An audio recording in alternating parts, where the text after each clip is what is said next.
All right, this week I'm going to talk about river muskies with guide Phil Schweik up here in the northern Wisconsin area. Phil fishes the Wisconsin River quite a bit. So Phil, rivers I think are kind of one of those unutilized or underfished, under-pressured areas that a lot of guys are maybe afraid to attack.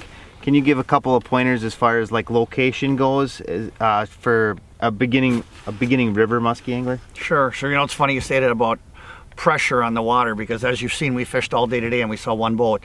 I had a guy in a boat the other day with me and he was fishing up north. He said he got to the boat landing, there was 13 rigs sitting there. I said, well, I would have left. I'd go somewhere else. And that's why I fish a river system like this. Now, when it comes to location of fish, you know, there's a couple of things to take into consideration. Like we had talked about earlier, current dictates everything in a river system like this. That's how you determine where to fish. And then time of the day, you know, obviously, if it's cloudy and overcast and early in the morning, I'm typically fishing a little deeper water. If it stays cloudy, I'm going to stay in the deeper water. But if we get an afternoon where the sun starts to break out or the sun's been out for a while, that water warms up, honestly, a couple of degrees.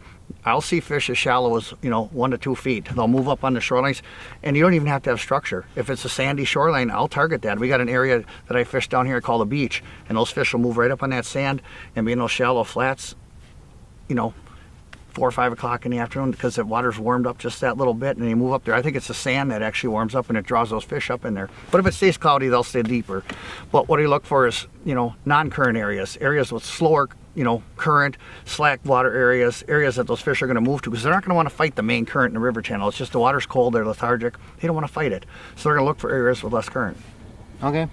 So then I guess we would want to look at next would be tools for catching these muskies. What are some tools that you suggest for beginning muskie anglers to start attacking river muskies? You know, 90% of the baits I run are jerk baits, suics, bulldogs, and every once in a while I'll throw a crankbait on, but mostly suics, bulldogs. I'll throw some reef hogs. You know, obviously I know you guys like to run the hellhounds, but something you want to run that's going to be slow and methodical. Just, you know, nice long lazy pulls with your bait, so the bait just kind of glides through the water nice and easy.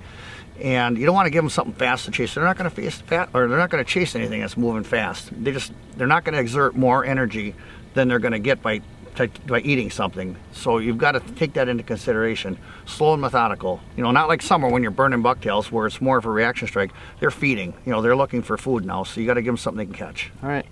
So there's a couple of tips to help you catch muskies on a river with guide Phil Schweik. Phil, what's the best way to get a hold of you if somebody's looking to get more information from you? You can either go online and check out Hooksetters at www.hooksetters.biz, or you can go to my personal Facebook page at Phil Schweik. Either one of those is fine. So there you go. Hopefully you get out and catch some muskies on the river. Thanks again for watching. If you haven't subscribed to our channel yet, please think about doing that, and we'll catch you all next week.